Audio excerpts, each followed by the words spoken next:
We're learning Perigdala Halacha Tes. Loyolop Tzimen. If the same porch had no pillars, it's possible. We'll go down to the Peirush. Loyolop Tzimen. It didn't have any pillars. It's psula. It's possible. It's not usable for sukkahs. And sukkah asuya kemovi, because it only has two walls down the middle. There's nothing on the third side, as we mentioned in the previous halacha. Sherein lo elo shnei tzidei achsada. It only has two sides. Ve'emza achsada ein boi koisel. And in the middle, there's no wall on either side. V'shekenegdo ein boi petzimen. And the other side has no pillars. And halacha is like Rava, that you only say the wall comes down when you have pillars. Now the region Letzion, which the Rae Chaim says in Sukkah 18a, you usually have in the middle of a walkway, you have pillars. How do you have them standing there?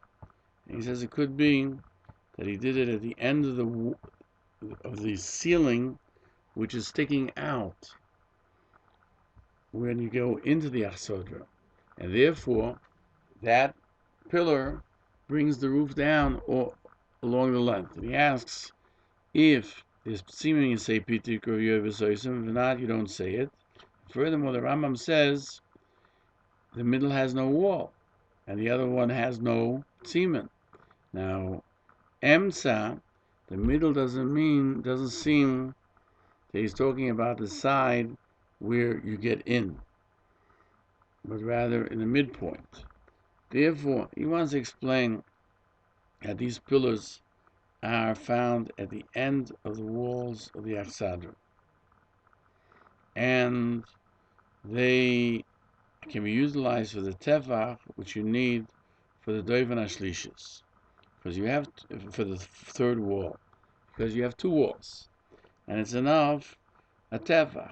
The psimen themselves are a tefach, and even though when you usually, if you have a sukkah that's made, it has put on two walls which are parallel to each other like a mavui, you still need a board which is 4 tvachim wide.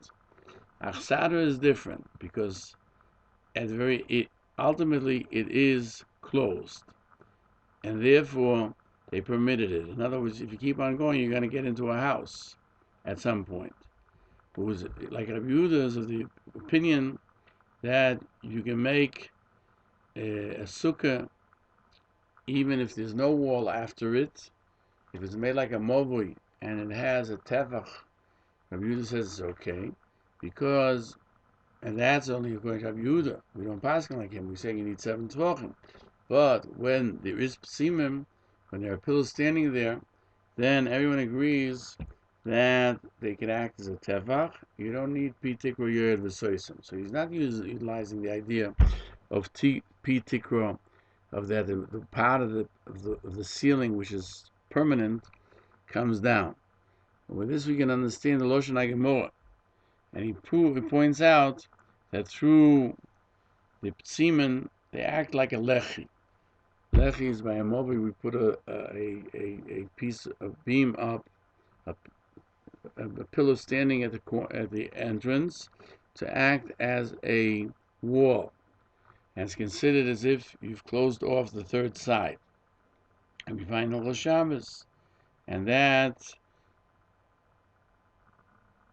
is if the fourth side is closed as well.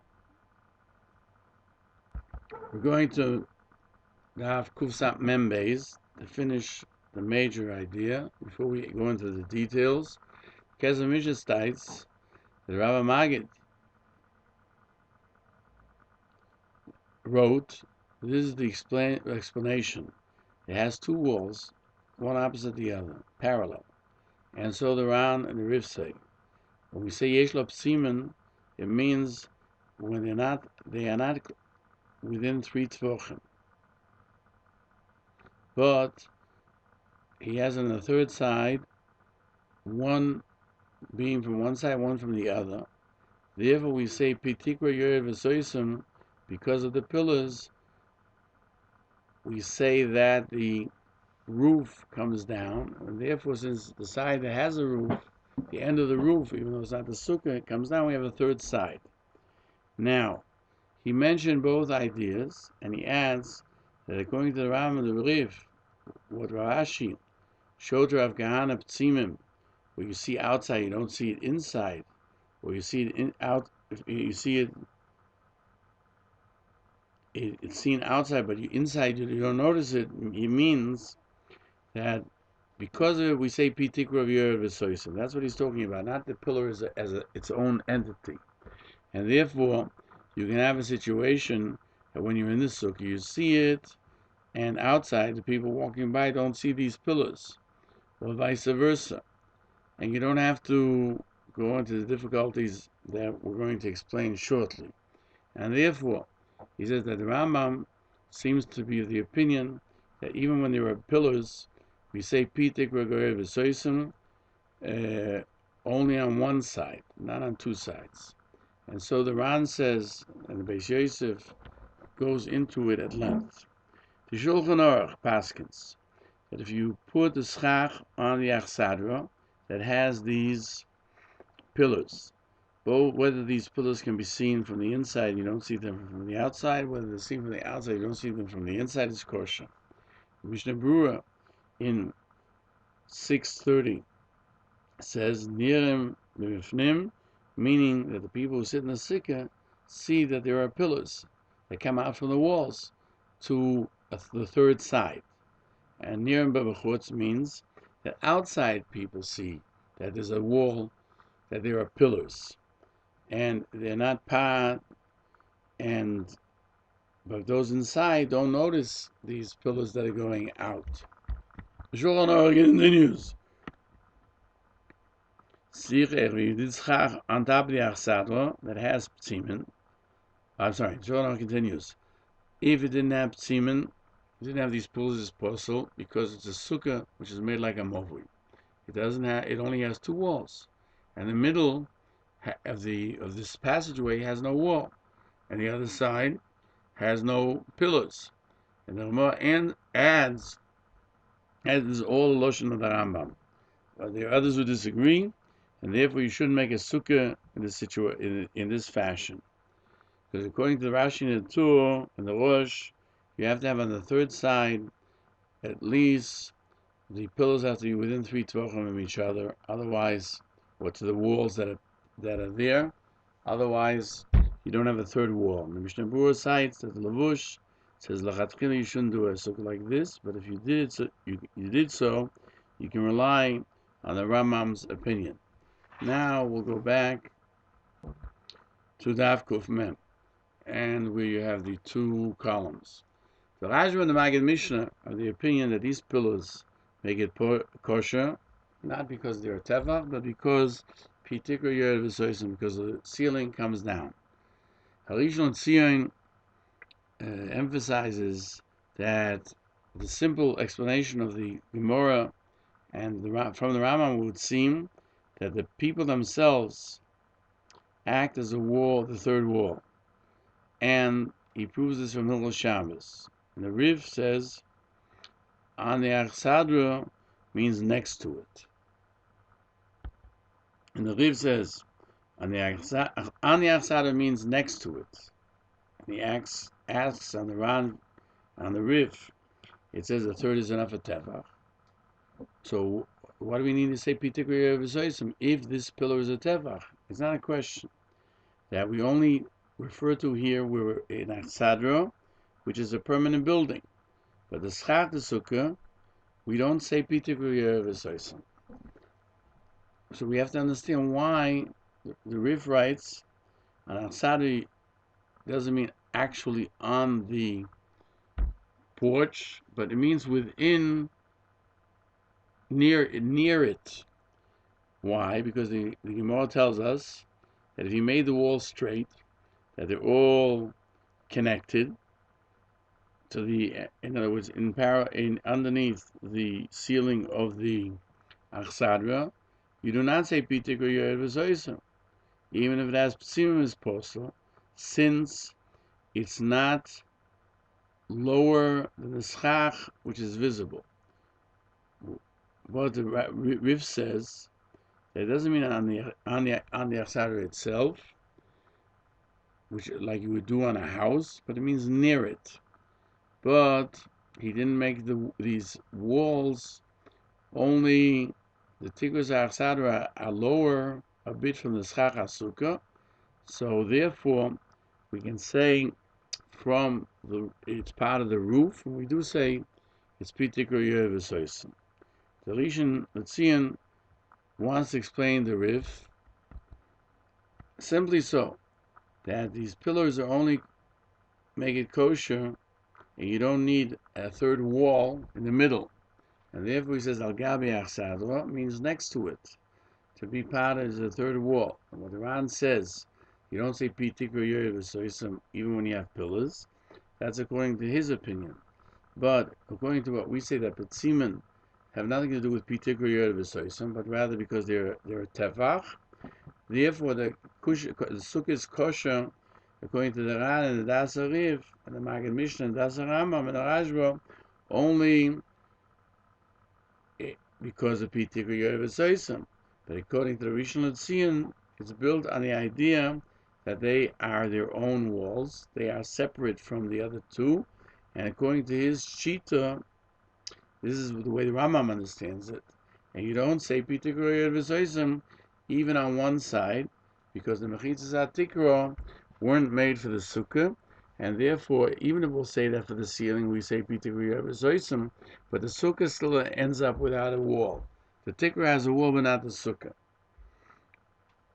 And remember, this ceiling has to be less than Dal Amas from the wall, so that we have the two side walls should be able to be considered part of that wall. And a wall never has a wall. You don't say pitikro yevesoisim. So you'd have to make we're making this into a double action if we say it's a wall, and since it's also a ceiling, therefore pitikro yevesoisim. Rabbi Manoach adds that even though the Riv Paskins, the Ba'achsad, you say Pitikro Yorev V'Soisim, still in the Sukkah, you need mechitzas that are made for the Sukkah, therefore you don't say Pitikro Yorev V'Soisim when there's no beams, because the beams help to make this double action work, even according to the Rambam. The two on the Rosh and Rashi explain that what does it mean that he puts chach on this porch, that there are houses nearby from three sides, and in front of them they have this porch, and they have a wall, they have a ceiling that's close to each house. And how does it stay up? It doesn't fall down, because there are these beams that hold up the ceiling, that's the external ceiling that's out in the chotzer, and the airspace he put on it schach, and the schach touches this ceiling that's all around, and the width of the ceiling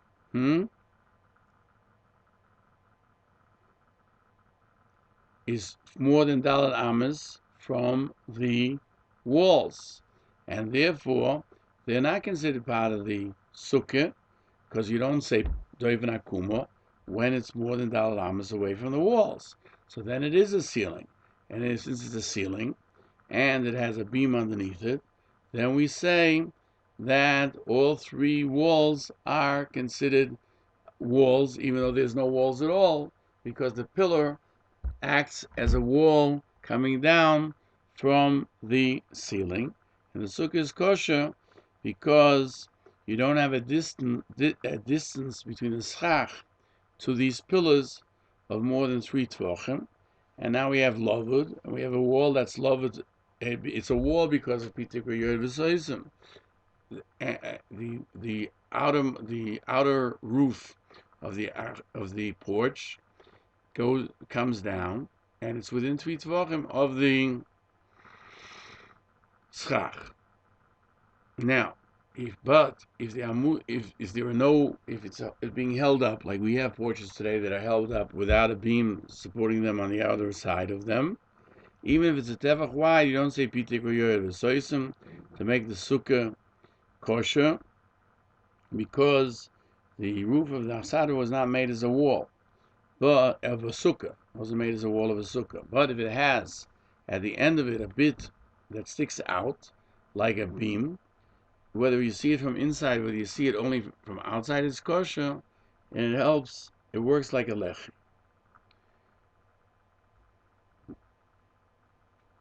So again, if you have sticking out or inside, it acts like a lechi and a moving. The Rosh has a question: why does it have a din of a lechi? And therefore he says he made it tzuras pesach to the third side. Therefore he has two mechitzas which are good, and the third side he has a tzuras pesach which makes it a mechitza. Midarabonan you need also a tefach which is inside the sukkah, and therefore that omud which is seen outside or inside is considered a tefach, whether even if it's outside.